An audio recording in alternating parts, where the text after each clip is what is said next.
पहला ही हम लोग क्वेश्चन स्टार्ट करते जो अपना लास्ट टाइम हो गया था ऑलरेडी। तो ये जो टेस्टिंग मेथड्स है, तो मेन टेस्टिंग मेथड्स कौन सा है बताओ? दो टाइप का टेस्टिंग। हाँ, तो वो पूरा डिटेल में अपने को देखने का ये चैप्टर में। And introduction to software testing. तो पहला क्या करते हैं, डिफरेंस बिटवीन, और ये क्वेश्चन एग्जाम में आया था, लास्ट पेपर में आया था ना। हाँ, तो ये टाइम भी ये आने का चांस है। तो write down this question, 4 marks के लिए आता है। Difference between white box testing and black box testing. तो दो कॉलम्स बनाओ और मुझे बताओ कि हम लोगों ने कौन कौन सा डिफरेंसेस लिया था। पहला डिफरेंस क्या था, इसका दूसरा नाम क्या था? It is also called as white वाला open box, glass box and clear box testing. हाँ, तीन। तो राइट, पहला point, it is also called as open box, is also called as open box, glass box is also called as open box, glass box and clear box testing, and right side में write down it is also called as, तो open box का उल्टा क्या रहेगा? Close box. So it is also called as close box, opaque, OPAQUE, glass का उल्टा OPEC होता है, behavioral and functional testing, ऐसे 4 नाम है। It is also called as close box, opaque, behavioural and functional testing. तो एक पॉइंट हो गया। पॉइंट नंबर 2, तो बताओ अभी व्हाइट बॉक्स टेस्टिंग में क्या होता है? प्रोग्राम कैसा टेस्ट होता है? Line by line and function by function. तो ब्लैक बॉक्स में क्या होता है? प्रोग्राम टेस्ट होता है क्या? नहीं। तो क्या टेस्ट होता है? Inputs and outputs. Very good, write down second point. Program is tested line by line and function by function. Program is tested line by line and function by function. And right side में लिखो inputs and outputs are tested. Inputs and outputs are tested. अभी white box testing करता कौन है? Developer करता है, development team. And black box कौन करता है? जो प्रोफेशनल टेस्ट वाले लोग होते हैं ना, वो करते हैं। Right on third point, it is conducted by development team, क्योंकि उनको प्रोग्राम का नॉलेज होता है। It is conducted by development team. And right side में it is conducted by professional test team. It is conducted by professional test team. Then fourth one, तो program test होता है, technical knowledge होना जरूरी है क्या? एंड ब्लैक बॉक्स में no मतलब नॉट रिक्वायर्ड, होगा तो बहुत ही बढ़िया है। Right down fourth one, technical, it requires technical knowledge. It requires technical knowledge. It requires technical knowledge. And right side में टेक्निकल नॉलेज नॉट नेसेसरी। तो नॉट रिक्वायर्ड की जरूरत नहीं है, not necessary. Technical knowledge not necessary. तो programme दिखता है क्या टेस्टर को? दिखता है। एंड ब्लैक में नहीं दिखता, नॉट विजिबल। तो राइट डाउन कि program is visible to the tester. पूरा का पूरा कोड दिखेगा।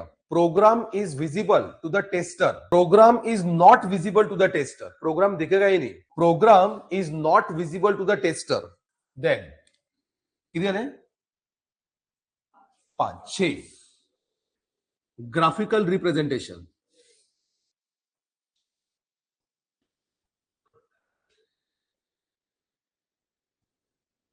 तो क्या करो, एक बॉक्स बनाओ लाइक दिस,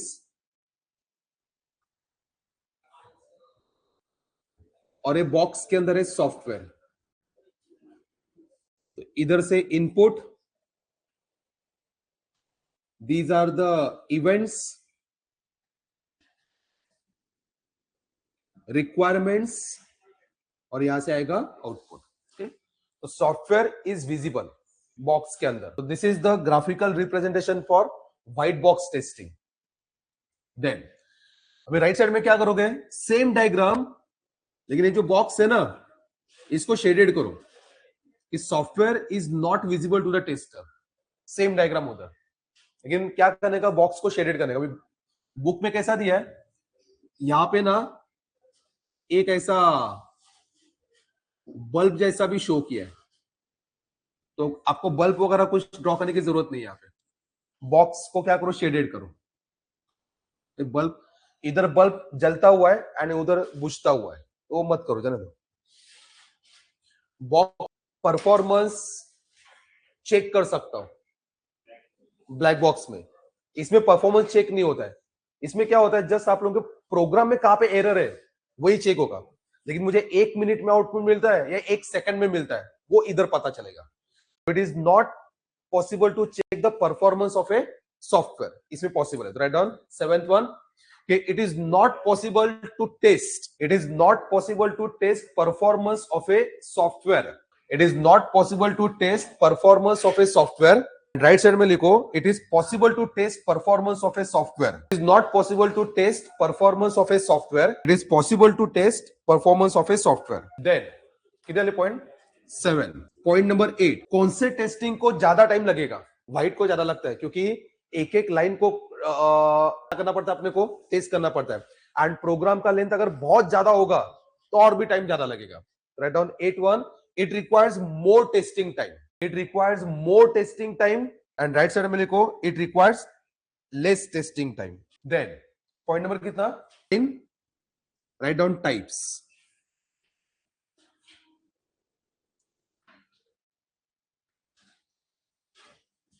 तो इसका व्हाइट बॉक्स का टाइप्स जो अपने को देखने का है, कोड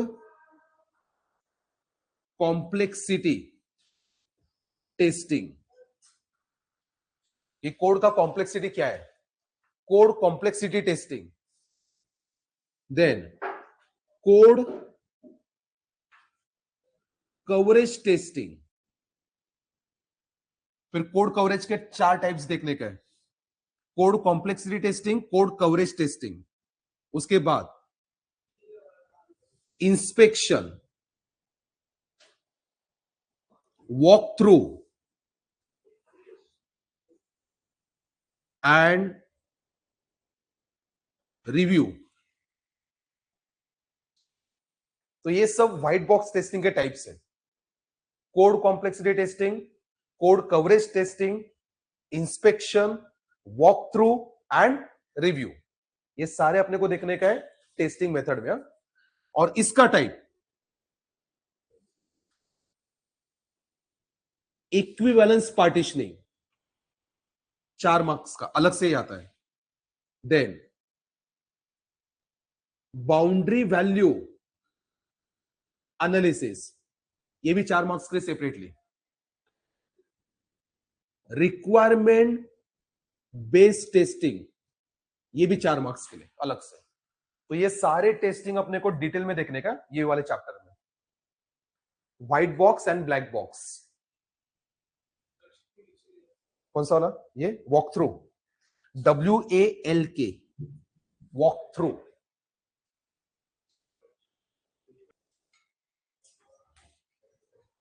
तो कितना हो गया पॉइंट्स? 9। अभी 9 में से आप लोग मिनिमम 4, 6 वगैरह तो लिख सकते हो, बराबर है? तो ये एग्जाम का आपका इंपॉर्टेंट क्वेश्चन है, ये चैप्टर का 4 मार्क्स के लिए, जो लास्ट टाइम में मैंने बोला था और लास्ट टाइम आ गया था। Then second question right down, 4 से 6 मार्क्स का second topic, explain code complexity testing. Code complexity testing,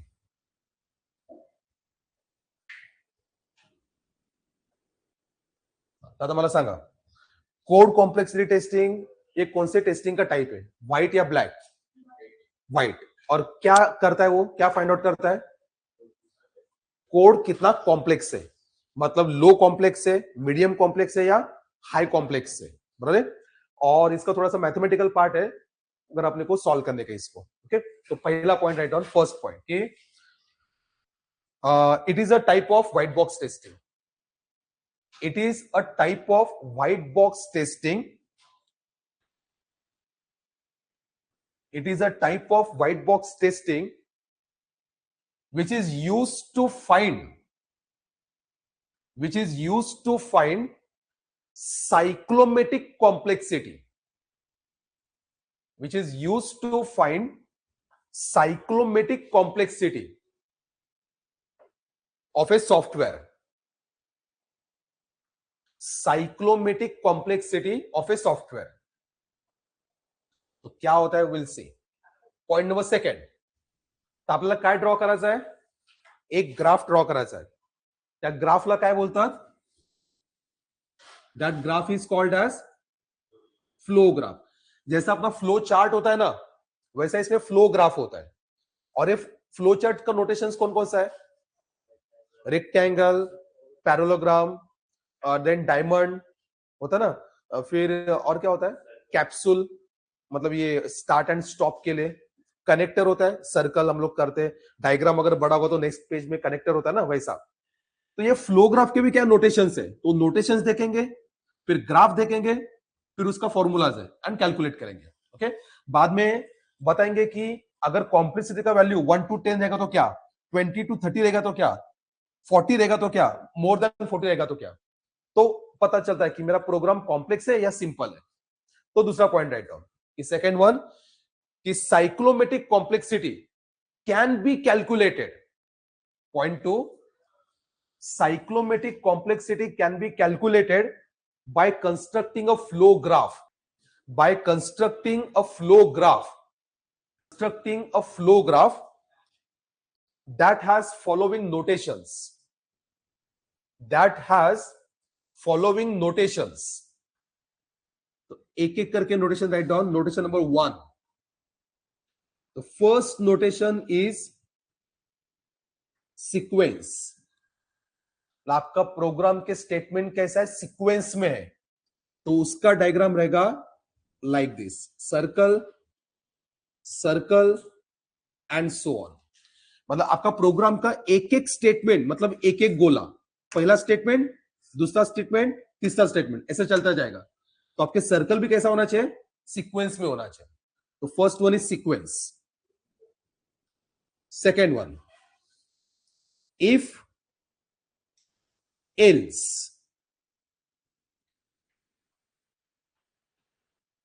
if else. Flowchart मध्ये इफ एल्सचा काय? फ्लोचार्ट मध्ये इफ एल्सचं नोटेशन, इफ चार्ट मध्ये काय लिहितो आपण? हाँ, तो कंडीशन साठी फ्लोचार्ट मध्ये काय है? डायमंड है ना. हाँ, तो कैसा होता है देखो, ये यहां पे कंडीशन है. कंडीशन अगर ट्रू होगा तो ये वाला स्टेटमेंट, कंडीशन अगर फॉल्स रहेगा तो ये वाला. तो ये या ये, फाइनली कर्सर कहां पे जाएगा? इधर. तो बताओ, दिख रहा है डायमंड है? तो ये जो डायमंड है, this is the notation in flow chart. लेकिन इसमें ऐसा ड्रॉ करने का डायमंड. Okay, right. तो इफ एल्स के लिए ये डायमंड.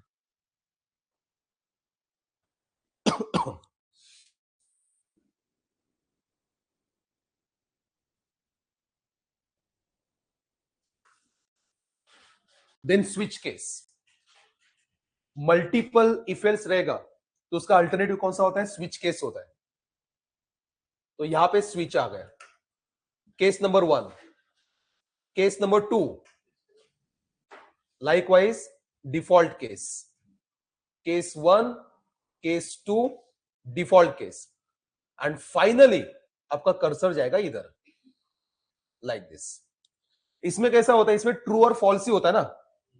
इसमें कैसा? मल्टीपल केसेस होता है. तो मल्टीपल केसेस तो multiple goals, and finally cursor इधर आएगा.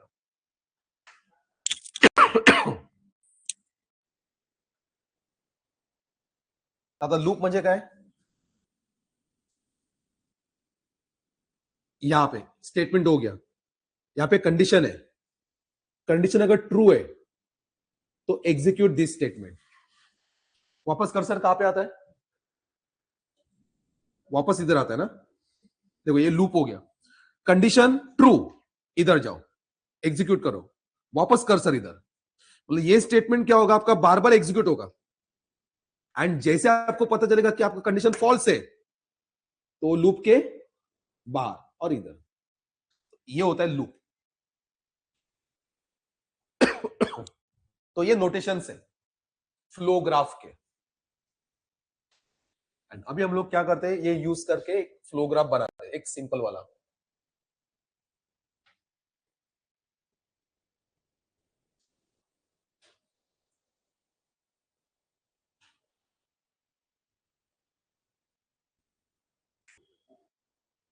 तो अभी मुझे बताओ, यहां पे एक के बाद दो, मतलब ये कैसा है, सीक्वेंस में, बराबर है। यहां पे क्या है, यहां पे क्या है, इफ एल्स, इधर क्या है, इफ एल्स, इधर क्या है, लूप। ये पूरा लूप में देखो, 8 के बाद डायरेक्टली कहां पे जा रहा है, 1 पे जा रहा है। तो यहां पे लूप है, जब तक कंडीशन ट्रू है ये बार बार एग्जीक्यूट करो, एक बार कंडीशन फॉल्स हो गया तो बाहर आ जाओ, बराबर है। तो ये डायग्राम ड्रॉ करो, फिर देखते हैं कि इसका कॉम्प्लेक्सिटी कितना है। वीआईटी में स्टूडेंट्स को केटी नहीं लगता है कभी भी, एंड पॉइंटर वगैरह भर भर के मिलता है मार्क्स। ऑटोनोमस है ना, ऑटोनोमस कॉलेज में एडमिशन लेना इज गुड, तो कोई भी ऑटोनोमस रहेगा तो।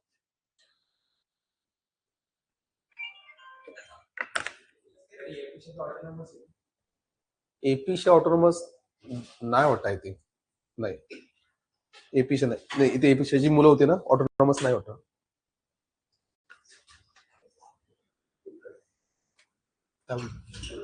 हा हा हा इकडचे ना, हा एक बंद करा. हाँ तो ये एबीसी क्या है,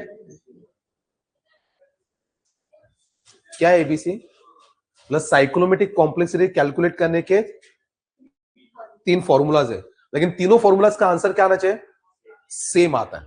okay, right down, there are 3 ways to find cyclomatic complexity. There are 3 ways to find cyclomatic complexity. There are 3 ways to find cyclomatic complexity. उसमें से पहला Cc is equal to E minus n plus 2. E minus n plus 2. This is the first formula. E minus n plus 2. What is E? E. या graph मध्ये E म्हणजे काय आणि n म्हणजे काय, क्या होगा E? n म्हणजे काय, हा E म्हणजे एजेस आणि n म्हणजे नोड्स. तर किती एजेस आहे जरा कॅल्क्युलेट करा बघा जरा. How many edges are there, total करा जरा. 11 आहेत. हाँ लाइंस, लाइंस मतलब एजेस. एंड नोड्स कितने, नोड तो 9 है क्योंकि उसका नंबर लिखा है ना ऑलरेडी. और एजेस कितने, 11 है. ओके, तो 11 माइनस 9 प्लस 2 कितना, कितना 4 या 0 सांगा. 4 का 0,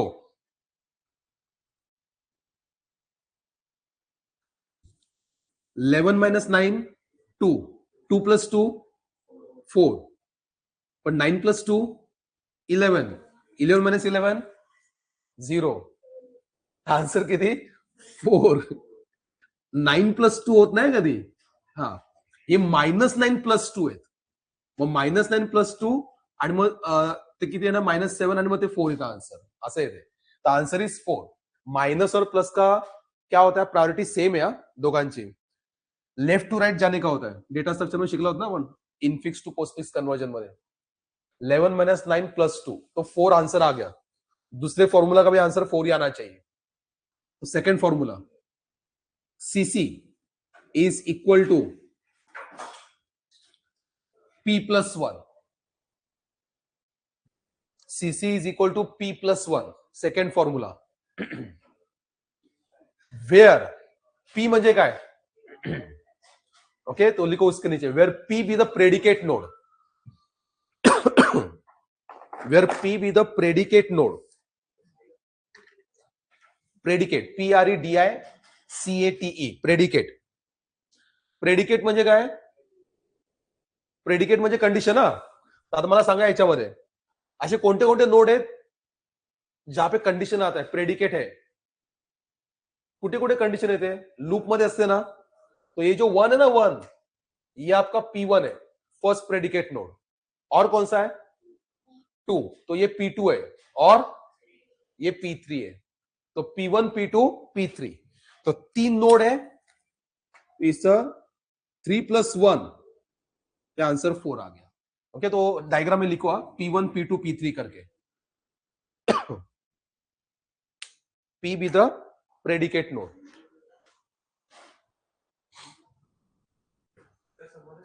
हाँ, फॉर्मूला समझ लो, P + 1, तो P is a predicate node. Predicate मतलब जहां से एक से ज्यादा एरो निकलता है, बाहर की तरफ जाता है, एंड एक से ज्यादा एरो निकलता है मतलब वहां पे कंडीशन आता है।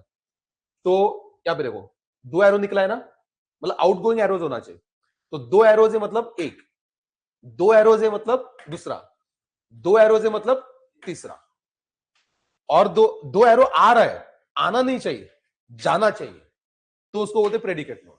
ओके, तो ये हो गया आपका दूसरा फॉर्मूला। तीसरा, CC is equal to number of regions. Number of regions,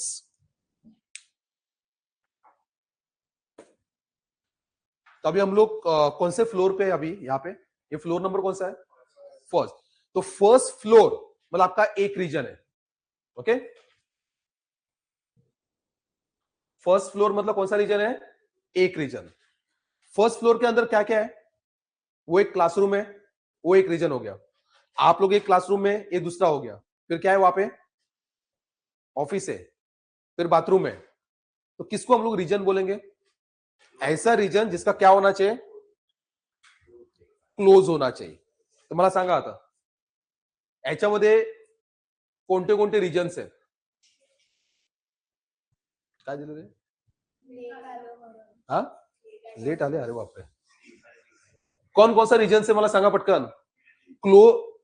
reason म्हणजे क्लोज झाला पाहिजे, हे मला सांगा, हा रीजन आहे का, आहे ना, क्लोज है ना, तो दिस इज R1। ये क्या क्लोज है वाला, यस, तो दिस इज R2। ये भी है, ये देखो, तो ये R3। तो ये क्या हो गया, ये आपका इंटरनल रीजन है। लेकिन आप अपना ये जो आरके क्लास है, ये मेन कौन से रीजन में, थाने ईस्ट में।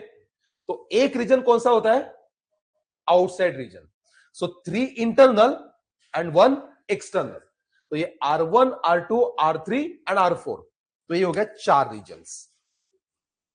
तो ऐसे 3 फॉर्मूलाज है और तीनों का आंसर सेम होना चाहिए। तो ग्राफ में ड्रॉ करके रखो, R1 R2 R3 R4 P1 P2 P3। तो ये है कॉम्प्लेक्सिटी कैलकुलेट करने के 3 formulas. And the last point of this answer, based on the complexity value, based on the complexity value, based on the complexity value, it is decided whether,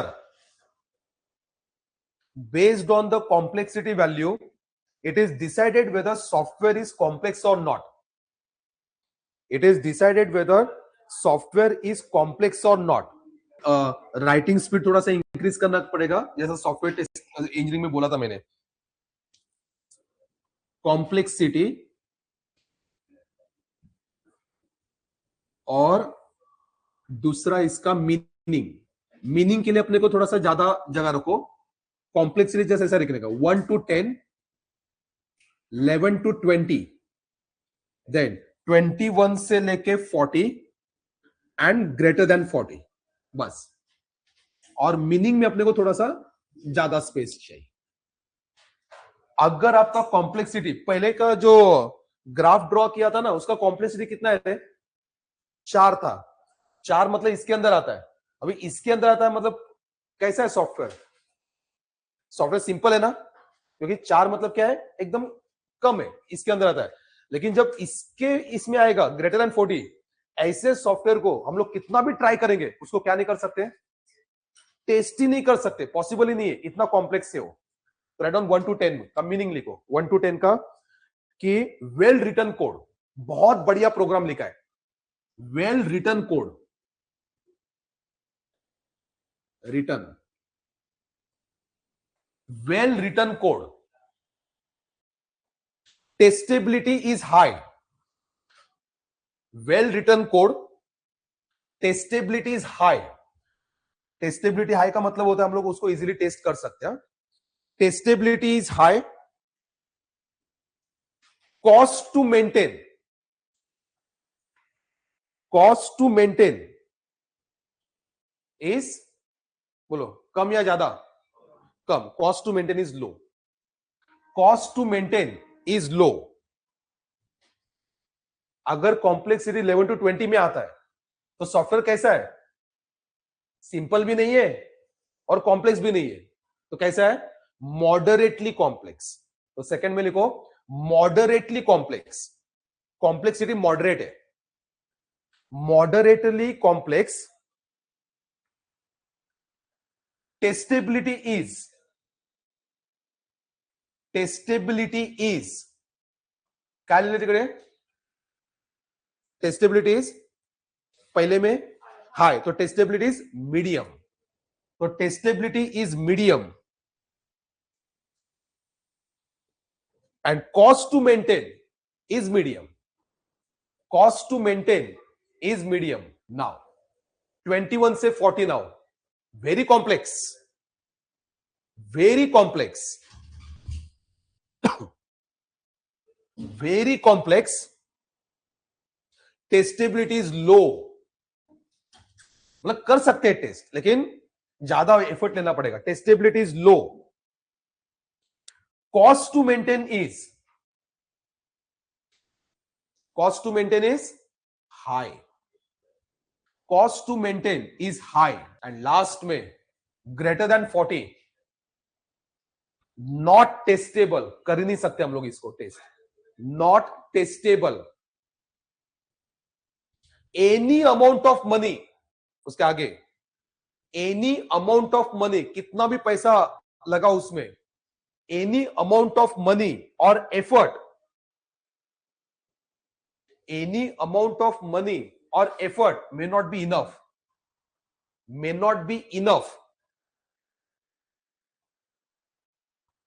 तो ये हो गया आपका आंसर खत्म। This is for 4 marks, code complexity testing. आपला lecture कधी start झाला? 6:30। मतलब क्लास का एंट्री होने के लिए क्या क्या रिक्वायरमेंट्स है? पहला 6:30 होना चाहिए, उसके बाद दूसरा मैं आना चाहिए, तीसरा स्टूडेंट आना चाहिए, चौथा बोर्ड मतलब क्लासरूम अवेलेबल होना चाहिए, क्लासरूम में एसी चाहिए, लाइट चाहिए, अगर एसी नहीं है तो फैन चाहिए। तो ये सारा रिक्वायरमेंट्स किसका है? एंट्री का है। तो ये रिक्वायरमेंट्स अपना लेक्चर चालू होने का एंट्री क्राइटेरिया। टेस्टिंग का क्राइटेरिया कौन सा है? अगर मुझे टेस्टिंग करने का है तो उसका एंट्री क्राइटेरिया क्या होना चाहिए, वो अपने को लिखने का है। ओके, मतलब टेस्टिंग को अपने को क्या करने का? स्टार्ट करने का, खत्म करने का एंट्री में। हाँ, तो इसको क्या बोलते हैं? When to start and when to stop. तो व्हेन टू स्टार्ट मतलब entry criteria and when to stop मतलब एग्जिट क्राइटेरिया। तो अपना एग्जिट क्राइटेरिया क्या होगा क्लास का? Lights off, lights off, lights off के मतलब लेक्चर खत्म, क्या ऐसा नहीं है। मेरे को जितना पढ़ाने का है आज का कोटा खत्म, मतलब लेक्चर खत्म, या 8:30 बज गया तो लेक्चर खत्म। क्योंकि खत्म करने के बाद लाइट वगैरह सब बंद करेंगे ना, बराबर है। वैसा टेस्टिंग कब हम लोग खत्म करेंगे तो उसका एग्जिट क्राइटेरिया क्या है? ओके फाइन, तो क्या करो, पहला पॉइंट लिखो, first point, entry and exit criteria के these criterias are used, these criterias are used for starting, are used for starting and exit from the testing, starting and exit from the testing. That is when to start, that is when to start and when to stop, when to start and when to stop. तो क्या करो, पहला लिखो, first one, entry criteria, तो पहला 2-3 line लिखेंगे and बाद में इसका फर्स्ट वन एंट्री क्राइटेरिया का, it is used to determine, it is used to determine,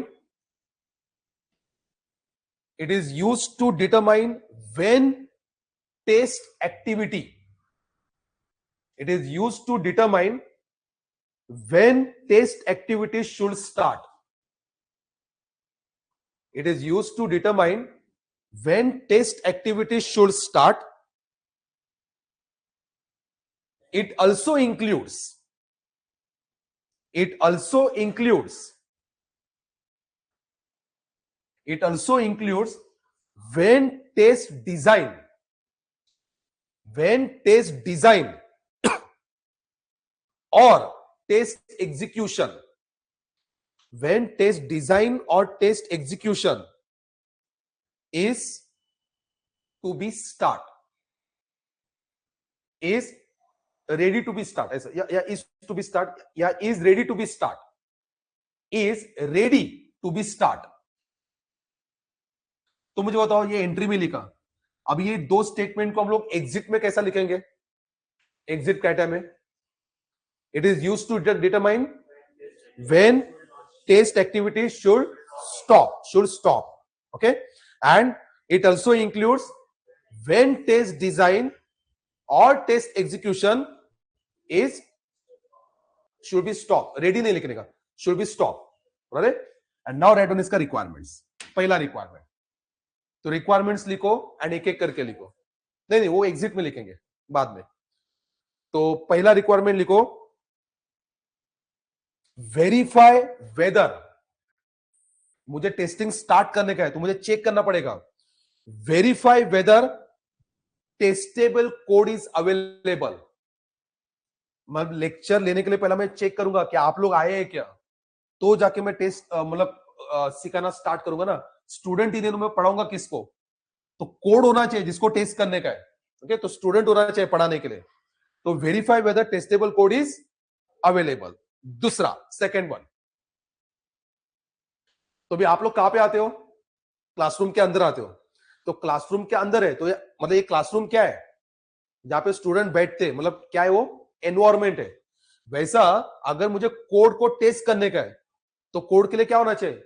एक टेस्टेबल एनवायरमेंट होना चाहिए, देखना चाहिए कि वो अवेलेबल है क्या. तो सेकंड वाला, verify whether test environment is available, verify whether test environment is available and ready for use, verify whether test environment is available and ready for use. Then तीसरा, अब ये क्लासरूम मतलब एनवायरमेंट है अपना, उसमें बोर्ड है, AC है, benches है, फिर ये मार्कर है, ये क्या है? ये पूरा लगा के रखा है ना, मतलब ये क्या है? आपके लिए है. वैसा टेस्ट एनवायरमेंट में क्या होना चाहिए? टूल्स इंस्टॉल होना चाहिए. जैसे एक टूल का नाम बताओ आपके सिलेबस में कौन सा है टेस्टिंग के लिए?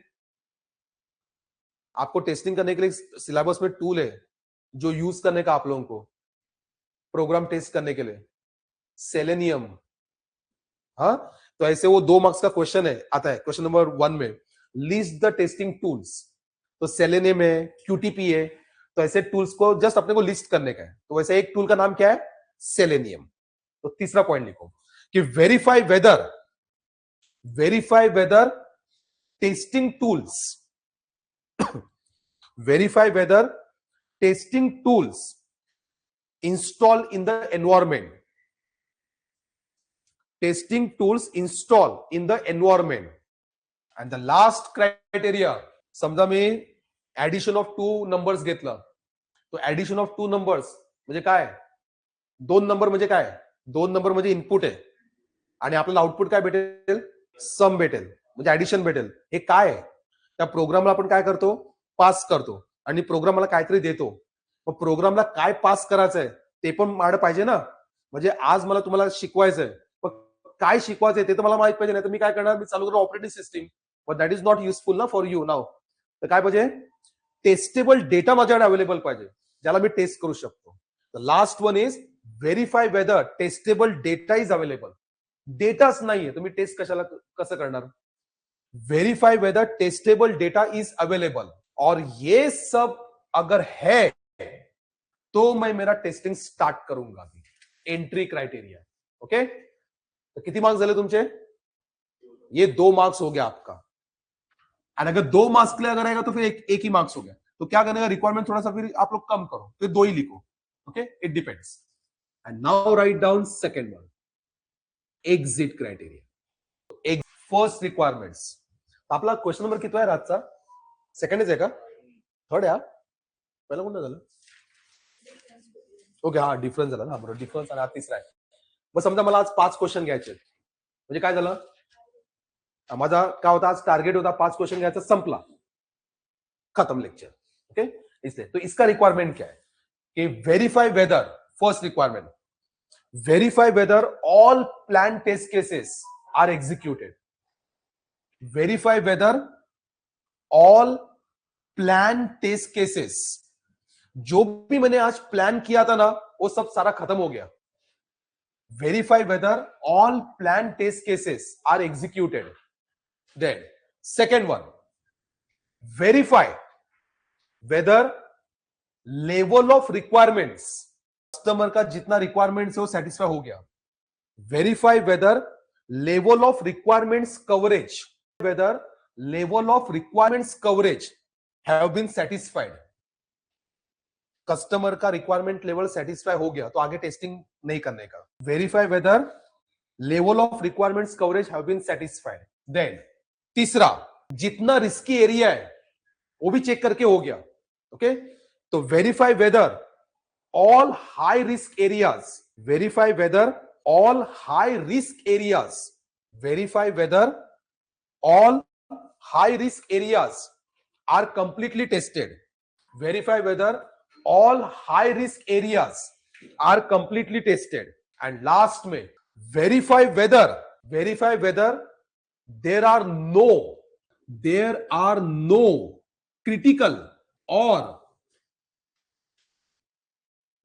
Severity, critical and severity defects नहीं, अभी सब निकल गए, स्टॉप करो, खत्म करो, तो जाके आपका ये मतलब देखेंगे ना, एवरी पेपर में क्वेश्चन है. लेकिन 2 के लिए भी आता है, 4 के लिए भी आता है.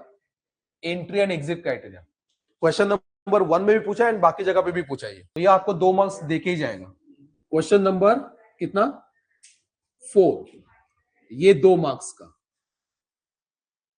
तो आपको ना सॉफ्टवेयर इंजीनियरिंग में एक क्वेश्चन था, डिफाइन सॉफ्टवेयर इंजीनियरिंग था ना, वैसे इसमें क्या रहेगा अभी? डिफाइन सॉफ्टवेयर टेस्टिंग, 2 मार्क्स के लिए. Right, define software testing. Software testing is a process. क्या होता है बाय, क्या करते हैं सॉफ्टवेयर को एग्जीक्यूट करते हैं एंड उसके बाद क्या करते हैं to find out the errors, bugs. तो राइट डाउन, उसका 2 डेफिनेशन है, तो दोनों लिखने का. It is a process of executing a program. It is a process of executing a program or application. It is a process of executing a program or application with the intent. It is a process of executing a program or application with the intent to identify the bugs. Second point अभी और एक दूसरा definition. It can also be stated as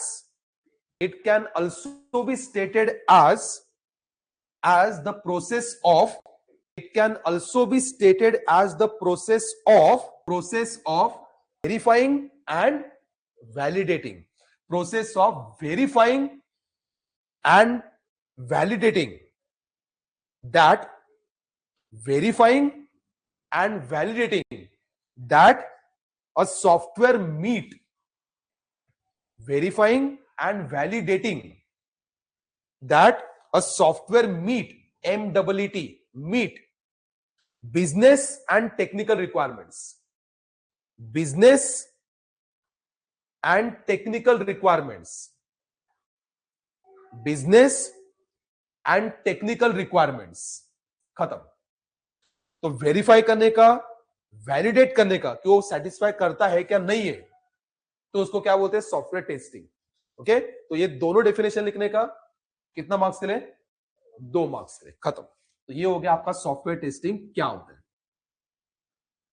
now अभी ना आता मला सांगा अपना ये सब्जेक्ट कौन सा है सॉफ्टवेयर टेस्टिंग मग मला टेस्टिंग करायचं आहे तो मुझे क्या बहुत सारा लिखना पड़ता है टेस्ट केसेस लिखना पड़ता है आणि जर तुम्ही पेपर बघाल ना पिछले टाइम का एक पेपर में जनरली 2 से 3 क्वेश्चंस होता है टेस्ट केसेस लिखने के लिए 2 होता है 4 मार्क्स के लिए एक होता है 6 मार्क्स के लिए मतलब अगर ये टेस्ट केसेस अगर आपको लिखने के लिए आता है तो मिनिमम 10 मार्क का तो आपका बन जाएगा तो क्या करते हैं उसमें से 2 आज खत्म कर देते हैं लेकिन क्या होगा पता है क्या पूरा बोर्ड लगेगा अपने को लिखना पड़ेगा किधर तक फील होता है और आपका जो पेजेस है ना वो पेज आप लोगों को ऐसा 2 लेना पड़ेगा एग्जाम में भी लेफ्ट एंड राइट साइड वाला तो पहला देखो कि कितने कॉलम्स लगते हैं उसके बाद देखो कि एक में होगा या 2 में होगा वगैरह ओके तो क्वेश्चन लिखो पहला राइट क्वेश्चन क्या है देखो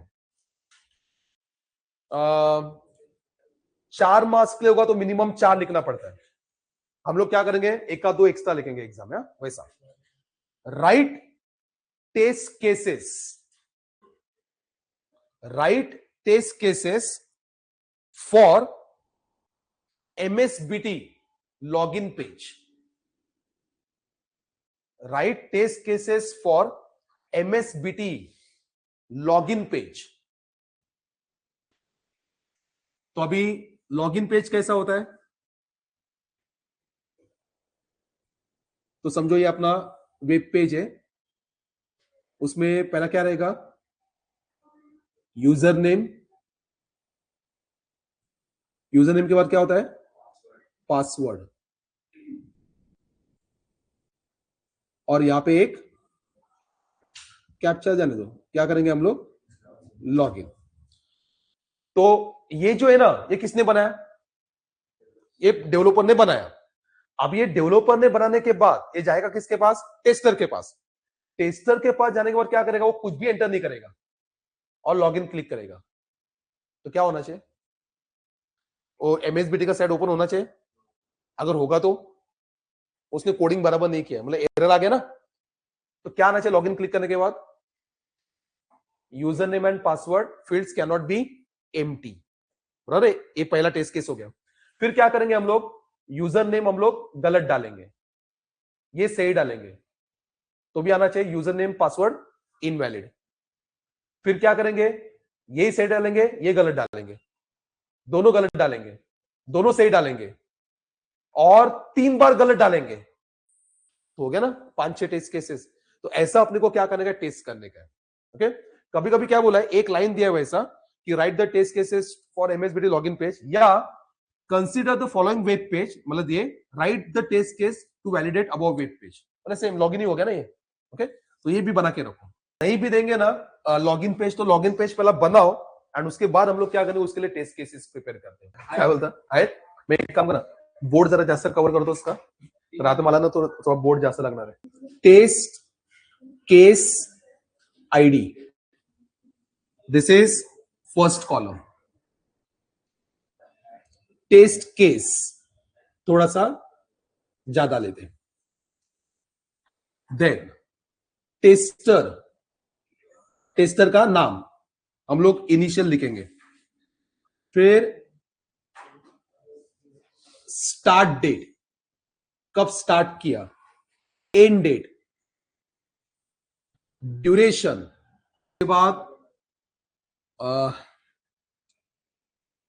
मला टेस्टिंग करने के पहिला क्या होना चाहिए तो मला सांगा मला टेस्टिंग करण्याच्या अगोदर काय पाहिजे GUI रेडी पाहिजे लॉगिनचा आणि पोस्ट करायला काय पाहिजे एक तर लॉग इन सक्सेसफुल तो log in unsuccessful that is a post criteria pre criteria post criteria आता बघा नीट बघा एक मी लिहून दाखवतो तुम्हाला मग तुम्हाला आयडिया की कुठे कुठे काय कुठे जास्त लिहायचं आणि हा टेबल कसं बनवायचं लिसन तो टेस्ट केस ID मला TC1 अब टेस्ट केस कैसा लिखने का एम्प्टी यूजर ID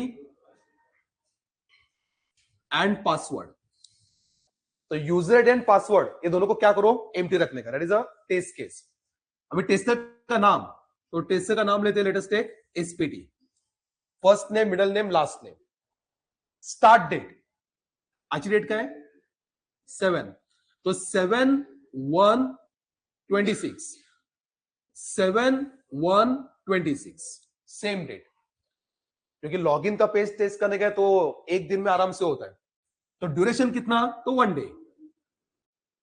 तो प्री क्राइटेरिया क्या है, लॉगिन GUI क्या होना चाहिए, रेडी, मतलब अपना ये एंट्री क्राइटेरिया। फिर पोस्ट क्राइटेरिया, लॉगिन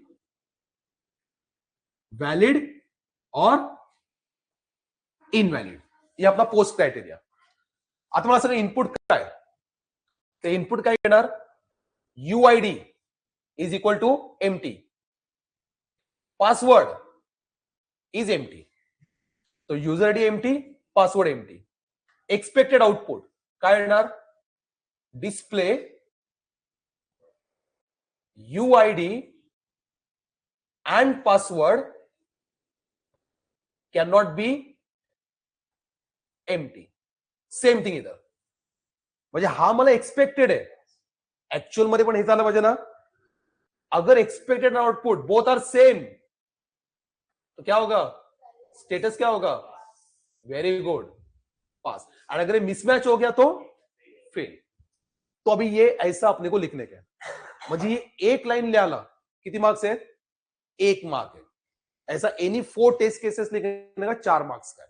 आता हे कसं फिट करायचं ते बघा तुम्ही, ओके, पेज पे आड़ा टेढ़ा वगैरह 2 पेज वगैरह, दैट यू डिसाइड नाउ। ऐसा अपने को 4 लिखने का, पण याच्यामध्ये कसं, याच्यामध्ये सगळंच मी कव्हर करून टाकलं। 13चे किती, आय थिंक 13 कॉलम्स असेल, 1 2 3 4 5 6 7 8 9 10 11 12 12 इनफ झालं। तो ये वाला पार्ट है ना, ये वाला पार्ट आपका पूरा सेम, तो टेस्टर को नहीं बदलेंगे, डेट वगैरह भी नहीं बदलेंगे, नंबर ऑफ डेज वो सब सेम लगेगा। चेंज होगा अभी ये इनपुट्स एक्सपेक्टेड में वगैरह दोनों भी okay, user ID is correct. इसमें ना एक्चुअली और एक कॉलम है, हाँ एक, वो 13 कॉलम्स थे ना मैंने बोला था, तो 12 कॉलम से कैसा है, एक टेस्टिंग का स्टेप्स एक लिखते हैं, ये करेक्ट है, तो let us take Amit, Amit is correct user ID, password is also Amit. Then UID wrong है, तो wrong मतलब अमिता, ये करेक्ट है,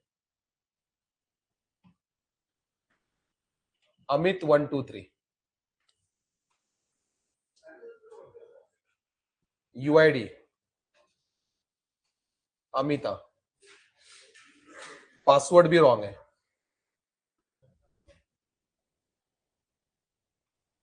अमिता, अभी दोनों करेक्ट है।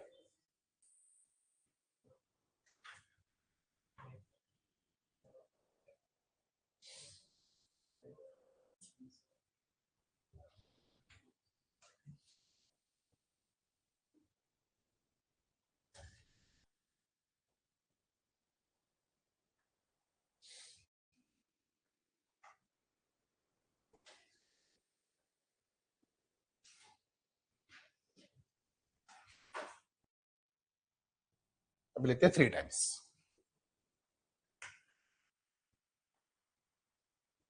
Display user ID slash password invalid, ऐसा आता है आपको, सेम थिंग इधर,